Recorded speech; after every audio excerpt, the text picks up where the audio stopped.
Right, okay. So trying to develop up to date with where we are with it, and then understand Andrew Snee has been, you said you've been speaking to Andrew Snee, wasn't it? Yes. Been dealing with. So he's on lunch at the moment, Well, so I can't actually check with him and get a proper update. The situation But is, what I can tell is it looks like we're trying to arrange a visit to come in and sort things out for you, as much as I can tell without talking to him. well, wait a minute, because you've got to be put into the picture. We've put in a complaint against Andrew Snee. Andrew Snee was originally involved, and he just abandoned everything. We never heard another thing from him. So it's Alan Kelly who is dealing with this. Alan Kelly was the original one, and he's actually left, a couple of weeks ago. How is it that whenever there's a problem with my housing, every member of staff leaves Curo? Yes, it seems to be a problem. I'm not sure It where seems to be too much of a coincidence. I don't believe that Alan Kelly has left Curo. I don't believe it. Because this is now the third member of staff. Yeah, all I can say is he left. I can give you a date if that would help you. Let me see if I can tell you, give you more detail about that. But he left fairly recently. He left the week of the 7th of December, so finished on the 11th. So I'm afraid, Alan has left. I don't know if he's passed the work he was doing fully on to his line manager. Let me see who that Okay, was. now, in that case, this is the third member of staff that when there have been serious complaints, suddenly up and leave, or are they being pushed? I couldn't say. I'd have to have a look and see what... Because when it came to, for example, I have problems with garage payments. I always make the garage payments on the 10th of the month every month. And going back to March of this year, I was told, we found that you made too many payments last month, so we can't take any payments on this because you're up to date. So I said, okay. When it came to the second month, then it was a case that, no, you are still in credit, we can't take the payments. The third month, I was very suspicious. It turns out that Curo had been paying other people's garage payments into my account, and the person who was dealing with it, she suddenly left.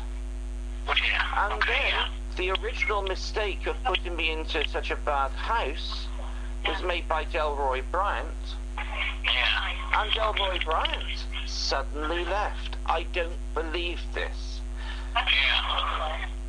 No, I'm sure you're saying it does seem like something is missed, but it's something I couldn't comment on. I would be able to say. I don't know the individual details of what things. This really can't go on like this. I like it. So Andrew Steven, so he's someone that was dealing with it, and you're not happy with him. He's left it as far as you're concerned. Andrew Snee we had one contact with Andrew Snee. He came to visit. Because, as I just told you in the earlier conversation, the police said try not to be at the home during the day. Yes. And that's what we tried to do, not to be at home during the day. Under any circumstances, I don't intend to put my life on the line for Curo or for any member of your staff, because when it is so severe that one has had acid attacks, that you've had arson, that there's been paint thrown over the house and everything else, then the answer is no. I'm happy to meet you anywhere else, but, you know, I can happily come down to the offices, for example. But I will not put my life on the line, like Mr. Ibrahimi, and put myself in danger because of Curo, and I made that quite clear. Yes, absolutely. I agree entirely with you there, Mr. Lewington. I agree. It's something that, you know, clearly something needs to be being done. But nothing has been, and this has gone on now for 10 years, which is why we're considering now contacting Bart Murphy with the situation and say, well, look, we've got exactly the same situation with Mr. Ibrahimi. We've tried to sort this out with Curo. Curo, for their part, have completely ignored it. The police, for their part, say that they cannot stop this, that this is ongoing. What are we to do? And if it goes to court, then it goes to court. Because Curo has never in any way tried to rectify this matter, even though we've attended so many meetings. It just goes on.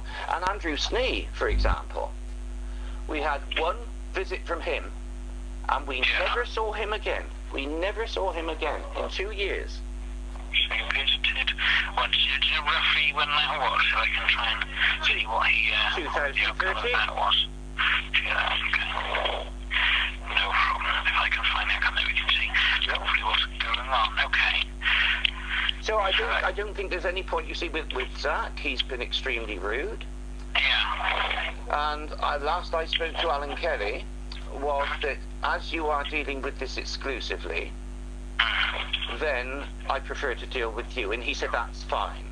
So, you know, Andrew Snee and Zach Tondoro are two members of staff which I cannot rely on.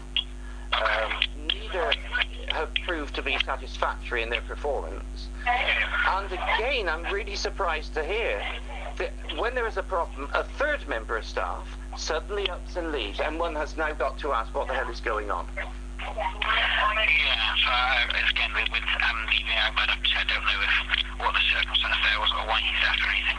But, you know, I'd have to look into who's taken over his work if that's the best thing to do. Yeah. So in that, you know, your police can't have simply left because that would be, you know, something gone wrong there. So I need to see But something's gone wrong for the past 10 years.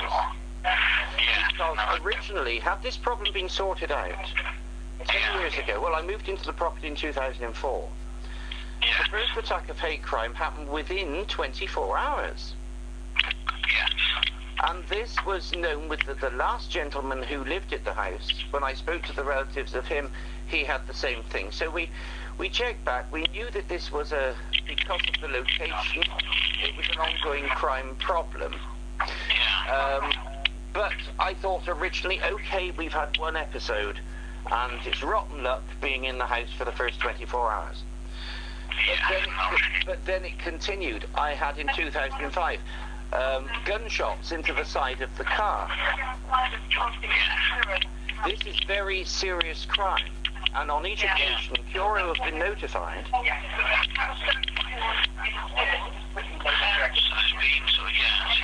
Serious things going on if there's, you know, attacks and then this.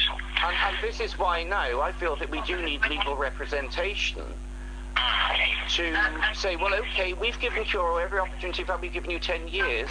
The original perpetrator of the problem, of course, was your housing manager at the time, who was called Delroy Bryant. Yeah. Delroy Bryant rented out this house knowing it was not suitable, and rather than admit to his mistake, and that would have been a simple enough thing to do in 2004, and I could have said, okay, fine, a mistake's been made, and we can find another property. It seems that from what Alan Kelly has told us, he stole the housing files in the boot of his car. And so all of my housing files went between 2004 and 2012. Now, I was told in 2004, when I put in a complaint, that Delroy Bryant had left Curo, but he hadn't. He didn't leave until 2012, when I had an accident trying to get into this unsatisfactory property, and I lost part of my eyesight. And then, once you receive the letter from the hospital to say how this accident has occurred and what has happened, then the housing files disappeared. Yeah, so something... Well, it's more than something. This is very suspicious. And I do not accept this. If Alan Kelly has left, there has to be a reason. And either he's left of his own accord or he's being pushed. But to find a third member of staff now has gone. This does not make sense. No, I think with Andrew, with Alan, sorry, that's something, you know, it will be, for instance, I couldn't say. I think probably the main thing is to find out who's now taken over in his stead rather than worry about, you know, why Alan's gone and where he's gone and so on. I think that's going to be... Well, the main thing I think you better find out is, first of all, number one, I'd like it in writing. If you are going to be responsible for my property, and if you are going to be responsible should any attacks happen to me in the future.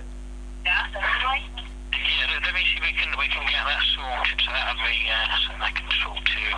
So it's Sarah Seeger is Alan's line manager. I'm going to have a quick chat with her, see line is, of course, this cannot go on, these anonymous calls.